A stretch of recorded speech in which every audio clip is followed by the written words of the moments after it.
Pemerintah kembali melakukan pembahasan revisi peraturan presiden tentang bahan bakar minyak, termasuk kriteria konsumen yang berhak mengonsumsi BBM bersubsidi seperti Pertalite dan solar.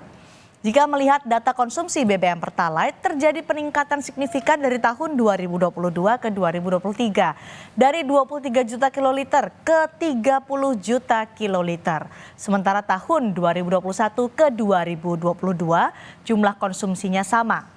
Sementara BBM solar, kenaikan konsumsi tahunan terjadi di tahun 2021 ke 2022, naik hampir 2 juta kiloliter.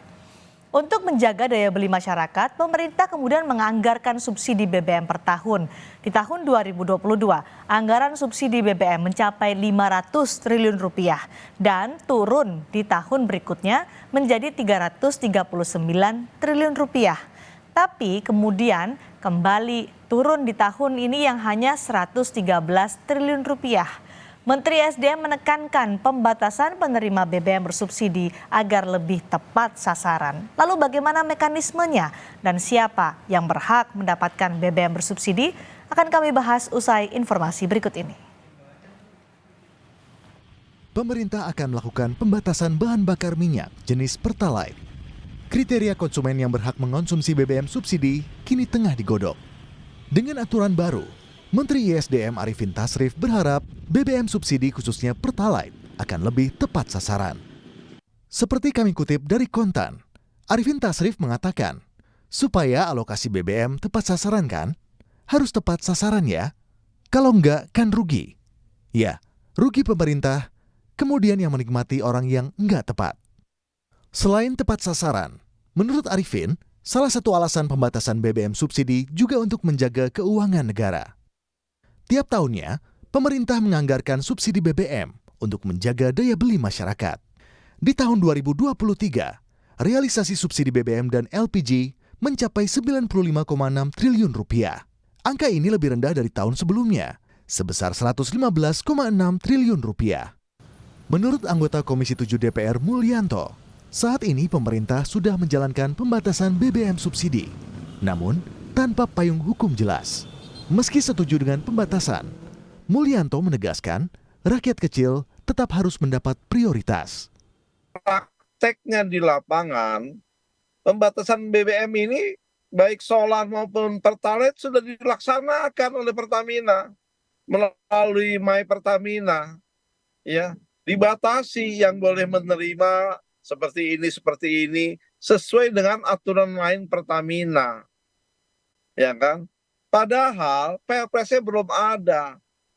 Ini yang saya maksud adalah bahwa pemerintah tanpa sadar sudah menjalankan satu aturan main pelaksanaan pembatasan tanpa adanya payung hukum regulasi. Kalau kami mengusulkan masyarakat kecil harus tetap mendapat prioritas BBM bersubsidi ini. Yang ini konkretnya pengguna sepeda motor, ya kan, kendaraan umum, kendaraan sembako itu wajib mendapat BBM bersubsidi. Sementara menurut Yayasan Lembaga Konsumen Indonesia, pemerintah seharusnya memberikan subsidi langsung ke penerima, karena subsidi terhadap barang rawan salah sasaran. Yang harus dilakukan pemerintah idealnya adalah yang pertama ketika memberikan subsidi ya subsidinya model subsidi tertutup, artinya subsidi kepada orangnya langsung, bukan subsidi kepada barang. Selama ini yang dilakukan pemerintah melalui Pertamina kan subsidi terhadap barangnya, yaitu ke Pertalite maupun solar. Subsidi terhadap barang itu sangat rawan dan sangat rentan terhadap penyalahgunaan dan salah sasaran. Nah, idealnya pemerintah berani melakukan subsidi secara tertutup. Dengan demikian harga Pertalite, harga solar tetap merupakan harga pasar, tetapi masyarakat yang memang membutuhkan atau memang berhak mendapatkan subsidi, mereka disubsidi secara langsung. Menteri ISDM menegaskan, aturan kriteria penerima Pertalite ditargetkan berjalan tahun ini. Tim Liputan, Kompas TV. Siapa saja yang berhak mengonsumsi Pertalite dan apa dampaknya jika pengguna Pertalite dibatasi? Kami bahas malam ini bersama Lamhot Sinaga, anggota Komisi 7 DPR RI, dan Nailul Huda, peneliti Indef. Selamat malam, Pak Lamhot dan Nailul. Selamat malam, Mbak. Baik, terima kasih sudah bergabung di Sapa Indonesia Malam.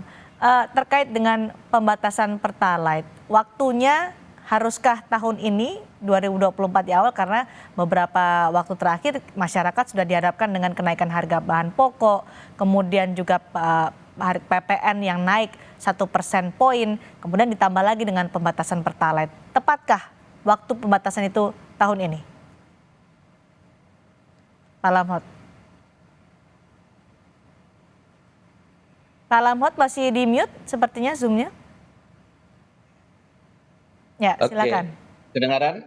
Ya, silakan Pak Lamhot. Ya, ya pembatasan ini sebenarnya kan tidak boleh diberlakukan ya karena memang regulasinya yang belum mengatur terhadap pembatasan ini. Tapi saya menduga bahwa pembatasan ini dilakukan karena terkait terhadap usulan Pertamina untuk mengganti Pertalite terhadap Pertamax Green 92 ya. Jadi ada ketentuan memang bahwa Pertamina tidak boleh lagi BBM untuk RON 90 ya, karena ada batasan itu minimal RON 91. Nah, dengan adanya pembatasan dari Kementerian Lingkungan Hidup, nah sehingga mereka mengusulkan kepada pemerintah, Pertamina mengusulkan kepada pemerintah untuk mengganti Pertalite terhadap Pertamax Green 92 ya. Nah, mungkin kalau kemudian nanti pemerintah merespon ini ataupun menyetujui katakanlah seperti itu, maka diperlukan sebuah penetrasi market atau dalam hal ini supaya pasar nanti tidak kaget ya kalau kemudian ini berhasil diganti. Dugaan saya seperti itu yang dilakukan oleh Pertamina. Tapi apapun itu yang jelas pembatasan ini tidak boleh diberlakukan kalau tidak ada payung hukum ataupun regulasi yang mengatur terhadap pembatasan itu. Kita tidak boleh mengorbankan masyarakat ya, dalam hal ini masyarakat kecil khususnya mereka pengguna BBM subsidi, apalagi dalam waktu dekat kita akan masuk ke menyongsong Idul Fitri ya, Lebaran. Tentu kan kebutuhan masyarakat kecil itu sangat sangat penting sekali untuk dijaga ya, supaya tidak ada kebutuhan-kebutuhan masyarakat yang tidak terpenuhi oleh Pertamina. Oke, baik. Nah, Kemudian? ya yang kalau memang Pertamina melakukan pembatasan dengan dasar tersebut, saya kira itu adalah sesuatu yang sangat tidak betul ya, sangat tidak tidak pas ya. Baik. Nah, Baik, saya akan ke Mas Nailul. Bagaimana catatan dari Indef, catatan Anda terkait rencana pemerintah membatasi pembelian Pertalite? Sebelumnya kan kita sudah pernah juga dihadapkan pada kondisi ini ketika menggunakan aplikasi My Pertamina nih, Mas Nailul. Iya, Mbak. Yang pasti sebenarnya pembatasan ini kan sudah dilakukan ya. Sebenarnya kita kan sudah dibatasi dengan pembelian maksimal 120 liter per harinya gitu kan. Nah, ini kan pembatasan sebenarnya. Tapi yang tadi sampaikan Pak Lahmud juga benar gitu kan, bahwa ini perlu revisi peraturan pemerintah ya. Peraturan presiden, maaf, peraturan presiden nomor 191 tahun 2014 itu perlu direvisi segera agar ini Pertamina tidak melakukan maladministrasi sebenarnya. Kalau kita lihat sebenarnya kan ketika belum ada payung hukum untuk pembatasan, apa yang dilakukan oleh Pertamina artinya adalah mereka mendistraksi pasar gitu kan, mendistraksi pasar sehingga ya pembatasan ini merugikan masyarakat secara luas gitu. Nah, makanya ketika ingin dibatasi lebih jauh lagi, ini kita dorong ada revisi Perpres 191 tahun 2014 ini, Mbak. Soal Dan payung ini hukum itu targetnya tahun ini nih Mas Nailul. Menurut Anda terkejarkah dan apa dampaknya ketika tahun ini masyarakat juga tadi disebutkan dihadapkan pada kenaikan harga bahan pokok yang sampai sekarang masih terjadi, kemudian kenaikan PPN 12% menjadi 12%. Itu gimana dampaknya, Mas? Ya, dampaknya pasti pada pilihan masyarakat untuk menggunakan bahan bakar itu akan tertuju ataupun akan terbatas pada Pertamax gitu kan, di mana itu harganya lebih tinggi gitu kan. Nah, ini yang saya sebutkan mungkin dampaknya tidak akan langsung dan signifikan seperti menaikkan harga dari Pertalite, tapi bagi sebagian besar masyarakat kita masih menggunakan Pertalite, ini akan sangat terpukul sekali, Mbak, terutama kelas menengah dan menengah ke bawah ya. Nah, ini yang pasti akan terpukul, dan ini saya rasa ini dalam jangka waktu tertentu akan merugikan ataupun menekan daya beli kita gitu. Nah, ini yang harus kita hindari, pembatasan-pembatasan seperti ini yang harus ada payung hukumnya serta ada kajian dampaknya yang lebih komprehensif. Pak Lamo, dari DPR sebenarnya siapa saja sih yang menurut DPR berhak untuk menggunakan Pertalite?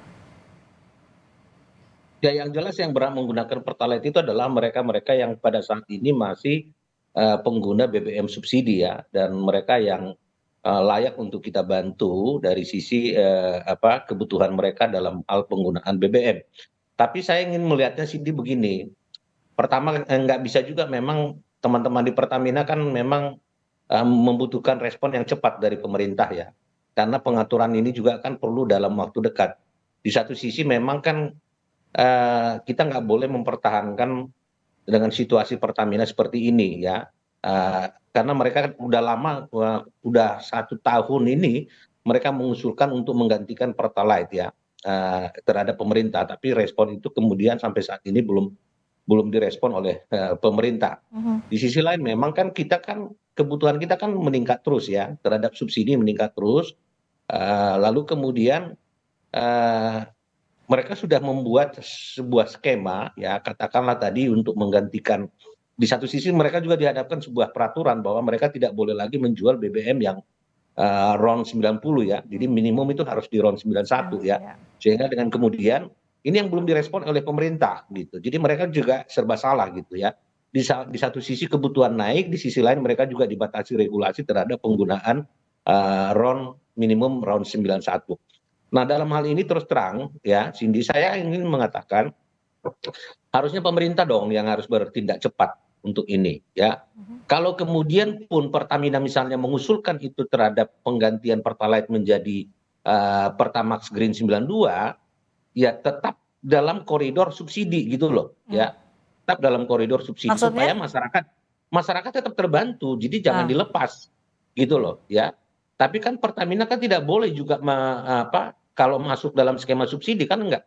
Pertamina kan tidak punya otoritas untuk mengatakan bahwa kalau ini kemudian nanti dinaikkan RON 92 Pertamax Green 92, lalu kemudian ini harus disubsidi, kan Pertamina nggak punya otoritas bicara seperti itu.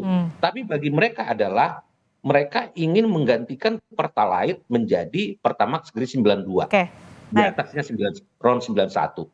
Nah, ini yang pemerintah lamban merespon ini gitu loh. Nah, kalau pemerintah cepat menangani ini, lalu kemudian oke, disetujui itu dinaikkan pengganti Pertalite, tetapi walaupun dinaikkan menjadi RON 92, tetapi tetap dalam skema subsidi. Nah, ini yang Pertamina pemerintah cepat putuskan. Baik, mungkinkah itu dilakukan, Mas Nailul, di tengah subsidi BBM juga nilainya masih tinggi? Iya, kalau misalkan kita baca aturannya ya, memang diharuskan untuk menjual BBM itu RON-nya minimal 91 gitu kan. Artinya memang Pertalite sudah tidak diperbolehkan lagi gitu kan, secara aturan seperti itu. Tapi memang di sini harus ada keberpihakan sebenarnya dari pemerintah untuk bisa mensubsidi, ya saya bilang lagi, BBM ini kan kebutuhan rakyat banyak gitu kan. Dan multiplier efeknya juga sangat besar sekali gitu. Saya ingat ketika Pertalite itu naik dari 7.600 sekian ke 10.000, itu dampak inflasinya hampir menyentuh 6% gitu kan. Kemudian juga dampak kepada kemiskinan juga akan meningkat gitu. Makanya ini memang dampak multipliernya tadi yang seperti saya sampaikan harus dikaji secara komprehensif. Jadi idealnya ketika ada pembatasan Pertalite kapan itu, Mas Nailul? Iya, kalau saya rasa sebenarnya pembatasan Pertalite itu paling, ya kita sih nggak berharap ya ada pembatasan Pertalite itu dilakukan gitu kan, karena pasti efeknya akan buruk ke masyarakat. Tapi yang jelas sebenarnya kita harus bisa mengurangi untuk pemakaian RON 90 gitu kan, karena peraturannya menyebutkan hal seperti itu gitu. Nah, paling lambat tahun depan itu harus mulai banyak migrasi dari RON 90 ke 92, termasuk untuk menjual Pertamax Green 92 yang tadi sampaikan Pak Lamhot.